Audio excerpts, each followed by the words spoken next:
It's the 40th wedding anniversary of Grace and Leonard Ashford, a prominent couple known in the suburban town of Willow Glen. The grand ballroom of Ashton Hall is glowing with warm lights, guests laughing and sharing stories about a love everyone thought was eternal. Grace, 62, elegant in a jade silk gown, moves among friends with a poised smile, while Leonard, 65, stoic in demeanor, seems unusually tense. As they step up for their speech, Leonard drops a bombshell that shatters the evening. Grace, I never loved you, not a day in 40 years.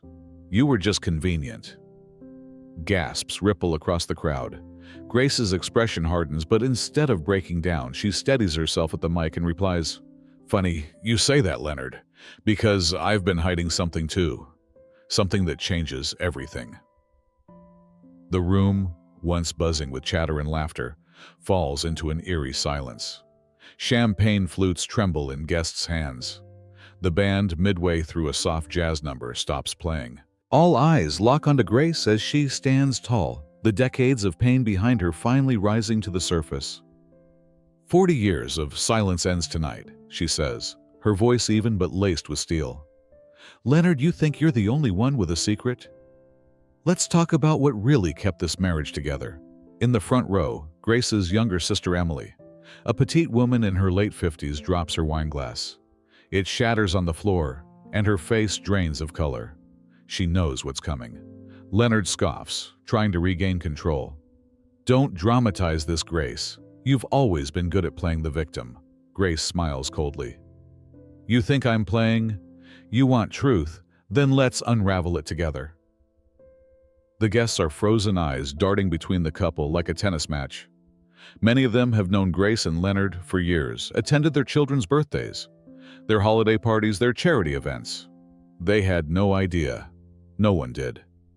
Grace glances at Emily, then back to the crowd. When Leonard and I got married, I was already pregnant.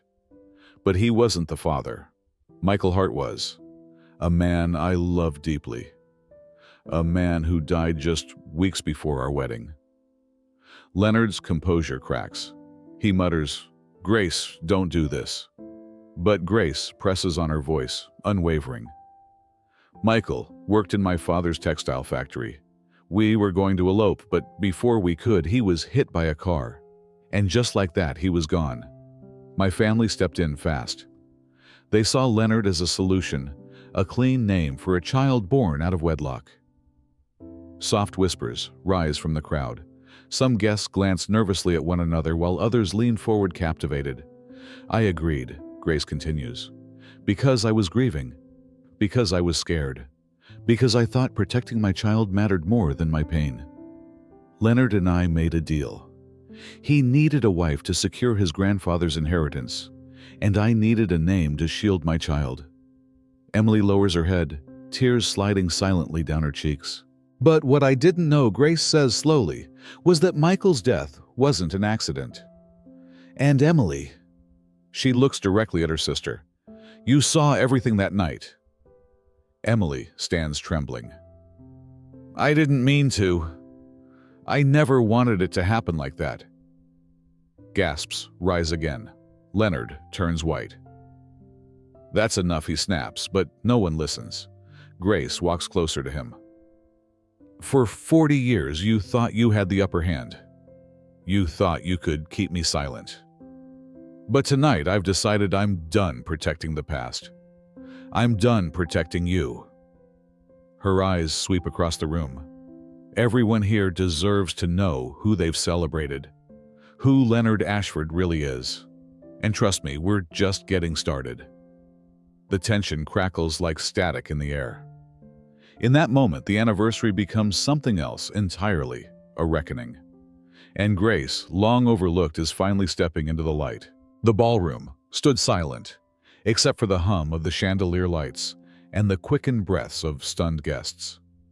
Grace remained poised on stage, her eyes locked on Leonard's face as her voice continued steady and unapologetic. When I walked down that aisle 40 years ago, she began, I wasn't just a bride. I was a mother-to-be. And the child I carried wasn't Leonard's. The room stiffened like it had taken a collective breath and forgotten how to exhale. From the back, someone whispered, "Did she say, not his, yes?" Grace said clearly, as if she heard the whisper and wanted everyone to hear her louder this time. "Nathan is not Leonard's son. He is the son of Michael Hart, a man I loved. A man who died under circumstances no one ever truly questioned until now." Leonard flinched like he'd been slapped. He opened his mouth, but no words came. For the first time that evening, his carefully composed mask cracked. The lines around his eyes deepened, his jaw set hard, as he tried to muster a response, but nothing would come. His tongue was useless under the weight of the truth. Emily, seated at the front table, went pale. She clutched the edge of her seat and tried to steady herself, but the moment Grace spoke Michael's name, something inside her collapsed. Her hand slipped off the table, and her body slumped to the floor in a slow-motion tumble. Her head hit the carpet with a soft thud. Several guests jumped up from their seats. "Emily," one shouted. A young nurse among the attendees rushed forward and knelt beside her, checking her pulse, fanning her gently. She fainted. The nurse announced, looking toward Grace. "She's okay, just overwhelmed." Grace stepped down from the stage, her heels silent against the velvet carpet. She moved toward her sister, leaned down and brushed a hand over her hair. "I'm sorry, Em," she whispered, "but it's time." Emily stirred, her eyes fluttering open. Her lips trembled as she whispered, "You don't know everything. I never meant to lie, I couldn't." Leonard, now standing rigid behind the podium, exploded. "This is absurd. You're trying to destroy me in front of everyone we know. You want to play the martyr, Grace. Go ahead, but don't pretend this wasn't your choice, too." Grace turned slowly, rising to her full height. "I made a choice, yes. I chose silence. I chose to keep this family together. I chose to protect my son from the truth. But not for you. Never for you." She looked out at the crowd. Friends, business partners, extended family, people who had toasted her marriage year after year. Michael Hart worked for my father's factory. He was kind, honest. We planned to leave together to start over. But one night he was hit by a car on Bishop Road. The driver never stopped. A few gasps followed. Murmurs spread like a storm front building at the edges. I was devastated. But my father, he saw it as a crisis to contain. He told me Leonard was reliable, stable, already interested in marrying into our family. So I was pushed. And Leonard was more than eager to step in. Leonard gritted his teeth. "I saved your reputation. You saved yourself," Grace snapped. "You needed a wife to unlock your grandfather's inheritance. And a pregnant girl with no options was convenient." Silence again. A heavy one this time. No whispers. No shifting chairs. Just the low hum of a room about to implode. Nathan now, 39. Tall with stormy eyes and a striking resemblance to the man few in the room had ever met. Michael Hart stood at the back. Slowly, he stepped forward. "I always wondered," he said.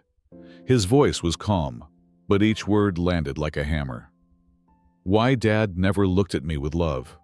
Why Mom clung to birthdays and traditions, while he barely showed up. Why there were so many moments that didn't feel right." Grace turned to him. "Because he wasn't your father, and I wanted to protect you. I thought shielding you from the truth would keep you safe." Nathan nodded, then looked at Leonard. "You were never a father, just a placeholder." Leonard's face turned red. "You ungrateful enough," Grace barked.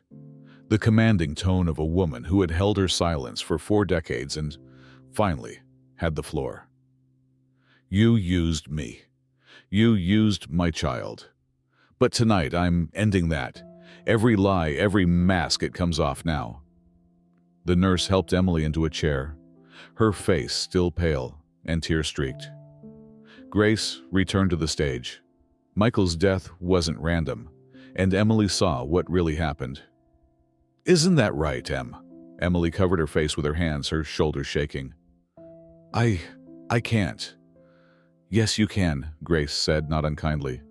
You must. And with the eyes of the entire room fixed on her, Emily whispered through trembling lips, I saw the car. I saw who was driving. Leonard surged forward, fury twisting his face. His voice echoed through the stunned ballroom. You're lying. Grace, you've always been good at pretending, but this is pure fiction. But Grace didn't flinch.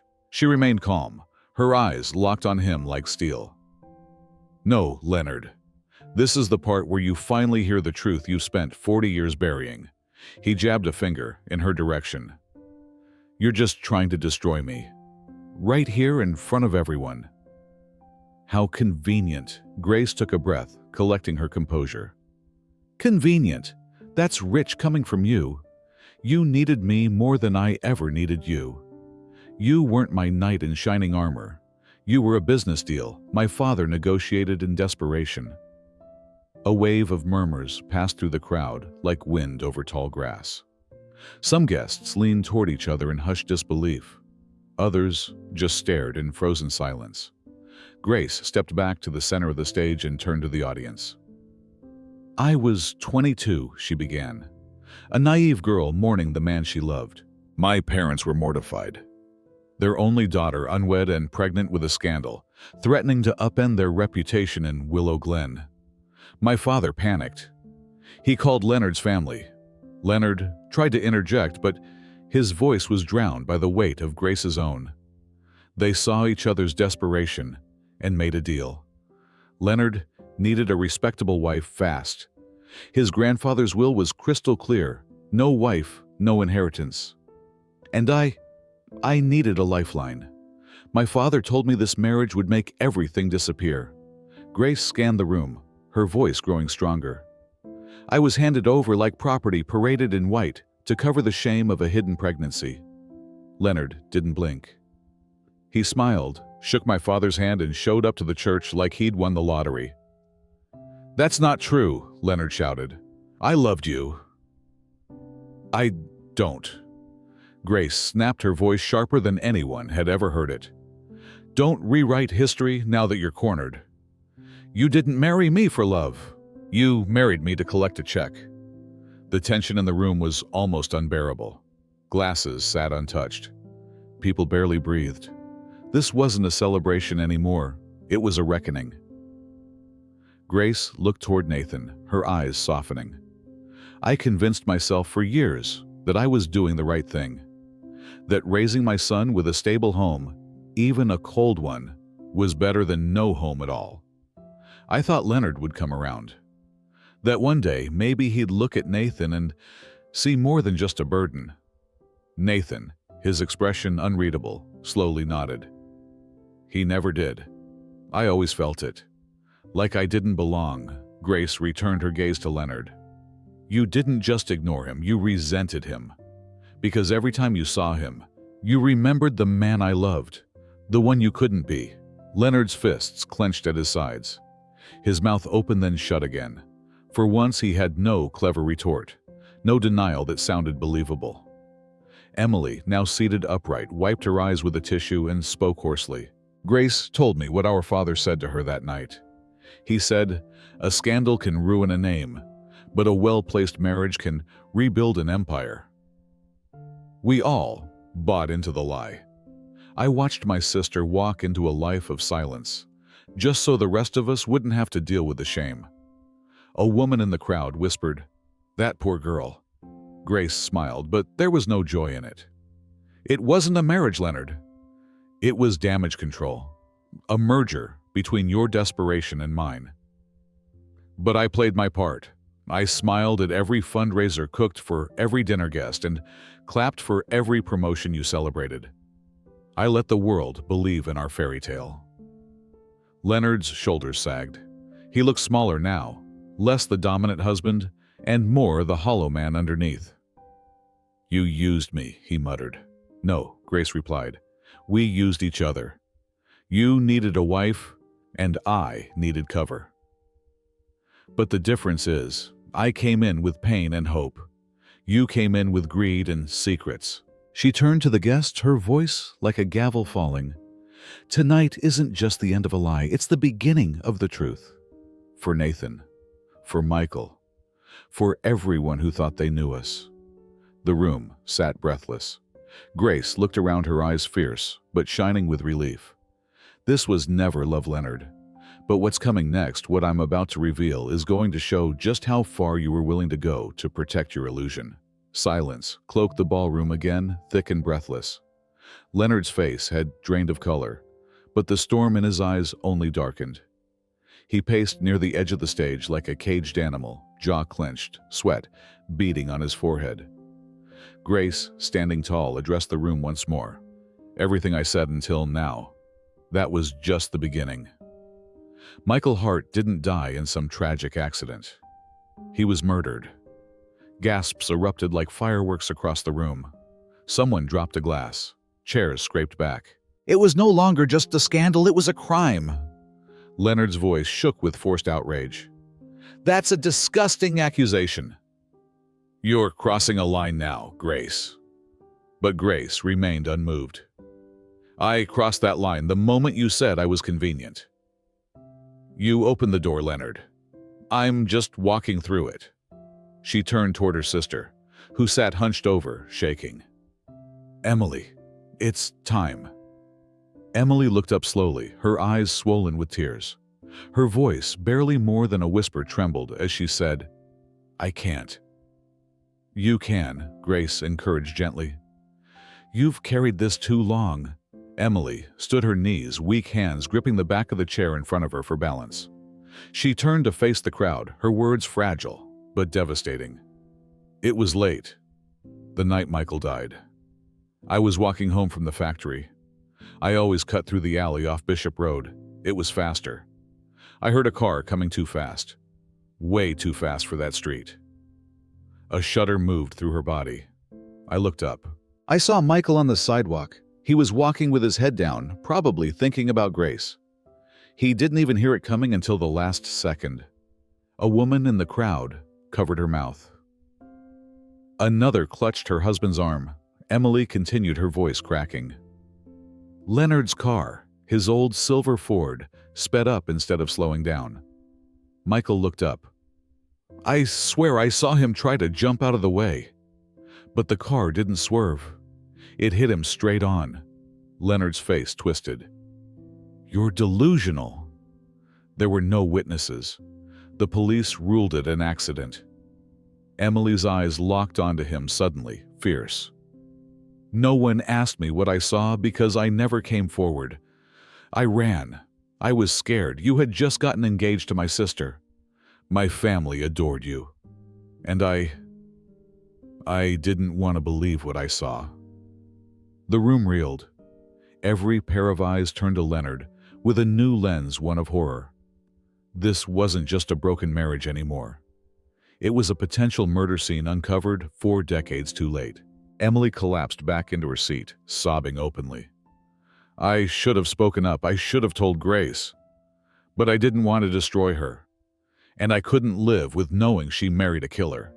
Leonard looked around desperately, seeking an ally in the sea of staring faces, but found none. Grace moved forward, her expression grim. "You didn't just steal my future, Leonard. You took Michael's life." "And for what? A trust fund? A title in my father's will?" Leonard shook his head violently. "You can't prove a thing. There's no evidence. This is all just hearsay, some old guilt-tripping from a sister who's clearly unstable." But then, from the back of the room, Nathan walked forward. He held something in his hand, a slim, black folder. "There is evidence," he said clearly. "We found it." Emily kept a letter. One Leonard wrote to her weeks after the wedding, thanking her for keeping quiet about what she saw, apologizing for the accident, and asking her to forget it ever happened. He opened the folder and pulled out a single sheet of yellowed paper, protected by a plastic sleeve. Gasps echoed again. Grace gestured toward a man in a dark suit near the exit. He stepped forward, flashing a badge. "Detective Allen from Willow Glen PD," she announced. We've turned over the letter along with photographs of the car from that night. Emily kept everything. For years. And now it's in the right hands. Leonard backed away, his mouth twitching as if trying to form an excuse, a denial, anything. But the room had made up its mind. The truth had ripped through the facade like a blade.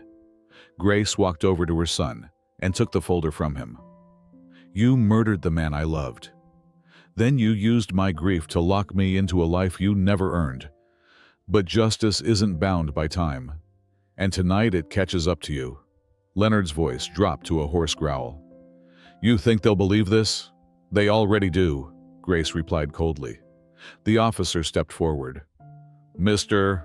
Ashford, I'm going to have to ask you to come with me. As the officer read Leonard, his rights a surreal quiet fell over the room. Leonard, once the picture of prestige and power, now looked small, crumbling under the weight of his long hidden crimes. And in the eyes of everyone present, the truth had finally spoken. Leonard turned sharply, making a break toward the rear exit near the side of the stage. He didn't get far. 2 security guards hired for the celebration, but now caught in something far darker, stepped in. They blocked his path, hands raised in quiet authority. Move! Leonard barked, his voice hoarse and shaking. But the taller guard stepped forward and said evenly, Mr. Ashford, you're not going anywhere until the authorities arrive. He tried to shove past them, but his strength wasn't what it once was. Years of self-preservation hiding behind his reputation had made him forget how powerless one becomes when truth catches up.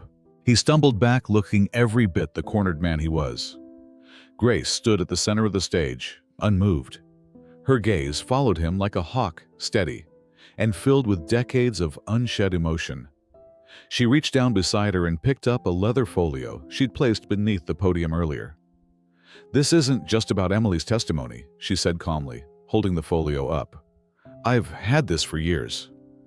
A letter Leonard wrote in a moment of carelessness, a moment he likely forgot. But I didn't. She opened the folio and pulled out a cream-colored envelope, the paper aged and brittle at the edges. You sent this to Emily a week after our wedding. She kept it hidden until a few years ago when she could no longer bear the guilt. Leonard's face tightened. You have no idea what that letter means.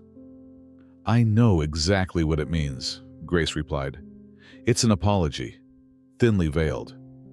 But inside you thanked her for understanding why things had to happen the way they did. You assured her that Michael's death was tragic but necessary. You even called it fate.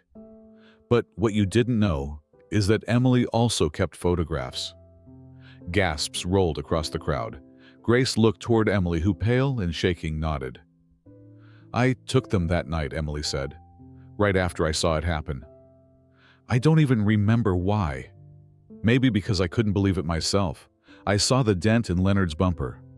I took pictures of the tire marks on the sidewalk. I kept them hidden in an old shoebox under my bed for years. When Grace found out the truth, we looked at them together. It all matched. The room shifted in eerie silence, guests leaning forward, as if the truth itself was physical, pulling them in. Grace turned back to Leonard. You built your whole life on that lie, on killing Michael and convincing yourself you were the hero. But even heroes fall when the evidence rises. Nathan stepped forward, then his presence like a shadow stretching across the stage. Tall, broad-shouldered, and strikingly similar to the man he never got to meet. His true father, Nathan, carried with him a quiet strength. He moved to stand beside his mother, towering slightly over her, and turned to face Leonard. For years, he said, his voice calm and even, I called you Dad. I wondered why it always felt forced, why there was no warmth, no pride.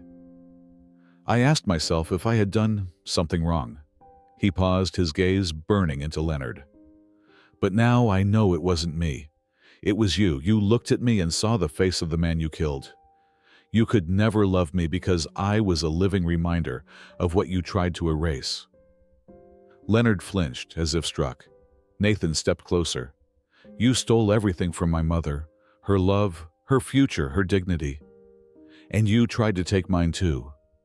But you failed because the truth always comes out. And I'm standing here now not as your son, but as Michael Hart's.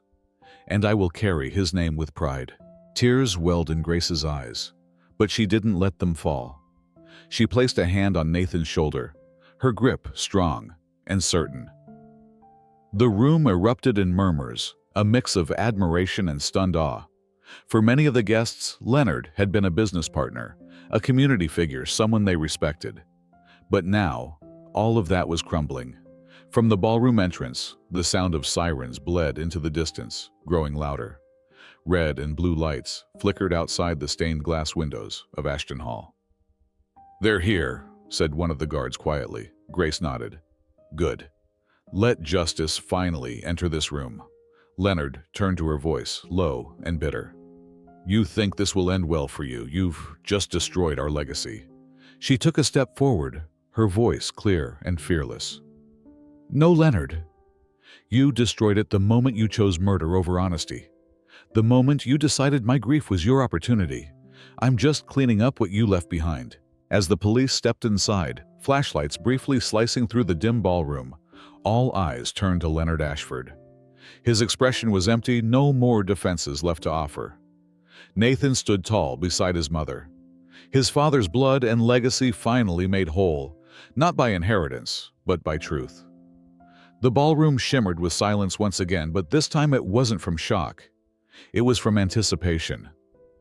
Leonard stood frozen near the rear entrance, flanked by police officers, waiting for the signal to place him in custody. Grace, still poised beneath the soft gold lighting of the stage, adjusted the mic and faced the crowd with fresh conviction. "There's one more thing you all need to know," she began, her voice calm but potent. "This isn't just about what Leonard did to Michael. It's also about what he spent the last 40 years trying to take from me and from Nathan." Leonard's head snapped toward her, his jaw clenched. "Don't," he hissed. But Grace continued unmoved. "My father, Charles Whitmore, wasn't just a factory owner. He was a man of foresight. And while he made the mistake of forcing me into a marriage I didn't want, he had enough sense to protect what truly mattered, our family's future." She reached down and opened a sleek document case that had been waiting by her feet. From it, she pulled a thick, cream-colored folder with embossed gold initials. "Before I married Leonard, my father amended our estate plans. He created a trust, one that Leonard could never touch. A trust built solely for Nathan, my son, and Michael Hart's rightful heir." The crowd collectively leaned in, absorbing every word. The whispers that had been swelling died down to a pin-drop hush. Grace opened the folder and held up the original, notarized deed, clearly aged, but well-preserved. "Leonard didn't know about this at first. My father kept it secret until after the wedding. When Leonard found out, he was furious. He thought he had married into wealth, thought he would be managing the entire Whitmore estate.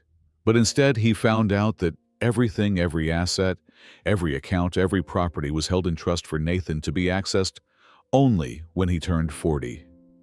Nathan's eyes widened slightly. "You never told me it was that much." Grace turned to him, a bittersweet smile on her lips. "I was waiting for the right time, and I didn't want you growing up under the shadow of money that would only make you a target." Leonard knew that if he ever wanted to gain control, he needed me to change the trust terms. And for years, decades, he tried. She turned back to the audience. "He threatened me more times than I can count. Emotional manipulation veiled threats against Emily, even turning Nathan against me when he was a teenager. He would use every tactic in the book, anything to make me break and sign the papers." Leonard gritted his teeth. "You had no right to keep that money from me." Grace shot him a look so cold it cut the air in half. "You had no right to my family's legacy. You didn't earn it. You never loved us. You saw us as assets, pieces to a game you thought you'd mastered. But I never broke, not once, because deep down, I always knew what you were." The guests sat stunned. Some covered their mouths, others glanced at Leonard with open disgust. I played along. Grace continued because I was waiting for Nathan to grow into the man I always knew he'd become. Strong, fair, intelligent. A man who could carry the truth and the legacy with integrity. Nathan stood beside her, visibly moved. "And now I understand why you did everything the way you did." Grace reached over and handed him the trust folder. "As of today, Nathan, you have full control. My father's estate is now legally yours. Leonard has no claim, no rights, no access. Everything he's tried to steal is gone. And not because I fought him, because I endured him." A murmur of approval rose from the crowd. Someone began clapping slowly, then another. Within moments, the room echoed with applause, not just for the wealth protected, but for the woman who had guarded it like a lioness for 4 painful decades. Leonard tried one last attempt to reclaim dignity. "You think this makes you noble, Grace? You spent 40 years playing martyr." "That's not strength, it's bitterness." "No," Grace replied calmly. "It's survival. And now it's justice." The detective stepped forward, speaking firmly. "Mr. Ashford, you are now under arrest for obstruction of justice, conspiracy to commit fraud, and suspicion of vehicular homicide. You have the right to remain silent." The crowd turned their attention fully to Leonard as he was handcuffed. He didn't resist this time. His face collapsed into something unrecognizable, a mixture of disbelief and defeat. Nathan stood beside his mother as they watched the man who had haunted their lives be taken away. And while Grace said nothing more, her expression spoke volumes. Dignity restored, future protected, truth preserved. The legacy was safe, and the thief was gone. Just when it seemed like the storm had passed and Leonard's crimes had been laid bare, Grace lifted one hand to quiet the swelling applause. The guests, still shaken, but rising with support, fell silent once more. Her eyes swept the room, landing briefly on Nathan, then Emily, then the stunned officers near Leonard. "There's one more thing," she said, her voice a haunting mix of grief and triumph. "Something Leonard never knew I had. Something even Nathan hasn't seen until today." From beneath the podium, Grace retrieved a small wooden box. Polished but old with scuffed brass hinges, it looked ordinary enough until she opened it and drew out an envelope yellowed with time. "This letter was written by Michael Hart the night before he died," Grace explained. "He gave it to me when we met for the last time. Told me not to read it unless something ever happened to him." Leonard, still in cuffs, scoffed. "You expect them to believe you've had that all these years?" "That's pathetic." Grace ignored him. She broke the seal and unfolded the brittle pages. Her fingers trembled slightly, but her voice stayed steady as she began to read aloud. "My dearest Grace, if you're reading this, then something has gone wrong. I tried to confront Leonard tonight. I know too much. He's not just marrying you for a name, he's hiding from his own sins. I found evidence at the factory. Leonard's been using your father's business as a cover for laundering money through off-the-books shipments. He's connected to a criminal syndicate. They've got him by the throat and he's desperate. He won't let me walk away. I fear he may try to silence me. If anything happens, there's a ledger hidden behind the third panel in the old factory storage room. It's everything. Fight for our son, Grace. Fight for the life we dreamed of. Michael." A wave of disbelief surged through the crowd. Then came a second wave of outrage. Leonard's face went pale. "That's a lie. There is no ledger. She's making this up." But Grace was ready. From beneath the wooden box, she produced a thick, leather-bound book. The edges were frayed, the cover nearly coming loose at the seams. "I found it after my father passed," she said. "I went back to the factory one last time. The place was being cleared for redevelopment. I remembered what Michael said in the letter and checked the storage room. The panel was loose, and this was inside." She handed the ledger to Detective Allen, who quickly began flipping through the aged pages. The room was quiet except for the shuffle of paper and the clicking of the detective's pen. "Dates, names, transaction numbers," the detective murmured. Amounts supplier codes. These are criminal accounts, and all tied to Leonard's personal signature. Leonard's knees buckled slightly. That doesn't prove anything. You can't link that to me. The detective glanced up. Actually, we can. Your name and signature appear in at least 5 separate logs. There's even a bank transfer request with your initials, LA, dated 2 days before Michael's death. Several guests gasped aloud. What had started as a social event was now unraveling into the takedown of a man whose corruption ran deeper than any had imagined. Another officer approached the detective. Sir, local authorities have confirmed the factory was flagged for suspicious accounting activity years ago.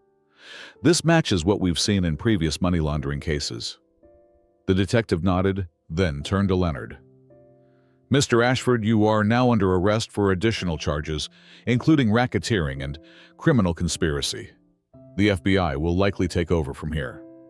Leonard began to protest, but it was no use. The guards began to escort him out, as the crowd burst into shocked murmurs, then applause. It wasn't polite clapping. It was loud, deliberate, a chorus of relief and vindication.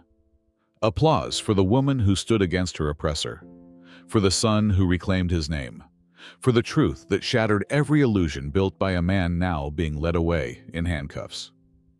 Grace didn't smile. She didn't need to. Her victory was quiet, solemn, and full of resolve. She turned to Nathan, who looked down at the ledger in the detective's hands. This changes everything, he said. Grace nodded. It ends everything that needed ending, and it begins something better. The ballroom, once a shrine to Leonard's lies, had become a stage for justice. As the flashing lights outside painted streaks across the windows, and officers led the disgraced man into the waiting night, the legacy of Michael Hart stood tall, reborn in truth and alive in the family he left behind. The air inside Ashton Hall had changed. The tension that had once gripped every corner now lifted like fog, clearing after a storm. Leonard Ashford, the man so many had admired or feared, was gone, handcuffed and escorted into the night. But what remained was not ruin. It was clarity. Under the ballroom's golden lights, Grace stood with Nathan on one side and Emily on the other. Their silhouettes, once fractured by years of secrets and pain, now stood unified, stronger. Grace took a deep breath, then unfolded the final pages of Michael Hart's letter. Her voice carried through the hall, but it wasn't loud. It didn't need to be. Grace, if life's path ever takes you to darkness, don't forget the light inside you. Speak the truth even if your voice shakes. And if you're holding this letter, I know you're at a crossroads. Please, for me, for our child, don't stay silent. And if love finds you again, take it. I'd want you to be happy, even if it's not with me. Love, always. Michael. Her voice cracked on the final line. Tears welled in her eyes, but she didn't look away. She folded the letter with reverence and held it to her chest. The room was silent, honoring a love lost too soon, a voice that had reached across 4 decades to offer one last piece of strength. A police officer stepped forward, nodding toward Grace. We've confirmed the ledger's contents. The accounts listed tied directly to a larger investigation already in progress. Your testimony and this documentation will support indictments far beyond Mr. Ashford. It's not just Michael who'll get justice. It's every person Leonard harmed through his schemes. Grace nodded, the burden of so many years finally easing from her shoulders. The applause returned, not explosive, not celebratory, but respectful. A standing ovation, not for drama, but for courage. She turned to Nathan, reaching into her clutch and pulling out the manila folder that held the trust documents. She pressed it into his hands. This is yours now, she said quietly. Not just the money, not just the legacy, everything that should have always been yours. Your name, your father's truth, your future. Nathan looked down at the folder, then back at his mother. You protected this, protected me, when you could have given up. You were always worth protecting, she replied. And now you can protect others. Do good with it. Build something better. He nodded, lips pressed tight, emotion written across his face. I will. Emily stepped closer, her hand gently squeezing Grace's. I should have told the truth sooner. I let fear win for too long. Grace looked at her sister, her expression softening. You were scared. So was I. But we survived. And now we're free. The guests began to file out quietly, some stopping to offer hugs or kind words, others simply nodding in respect. A few reporters gathered outside the hall's grand entrance, but the family ignored the flashes of cameras and the hum of questions. As the last of the guests departed, Grace, Nathan, and Emily walked out together. The cool night air met them like a blessing. The police lights flickered behind them, casting long shadows on the cobblestone walkway. Grace paused and looked up. The stars were faint, scattered across the velvet sky. But they were there. She closed her eyes and whispered, We did it, Michael. Emily slipped her arm through Grace's. For all of us, she added. Nathan looked at them both. For the future. They walked forward, three figures, once tied to silence and secrets, now stepping into the unknown with strength and grace. There would be healing ahead and grief, too. But no more lies. No more fear. From inside Grace's purse, a faint ringing broke the silence. A phone call, perhaps from a reporter, a lawyer, or an old friend hearing the news. Perhaps the beginning of another chapter. But Grace didn't rush to answer it. For now, they simply walked. The legacy was safe, the truth was out, and love at last had its victory.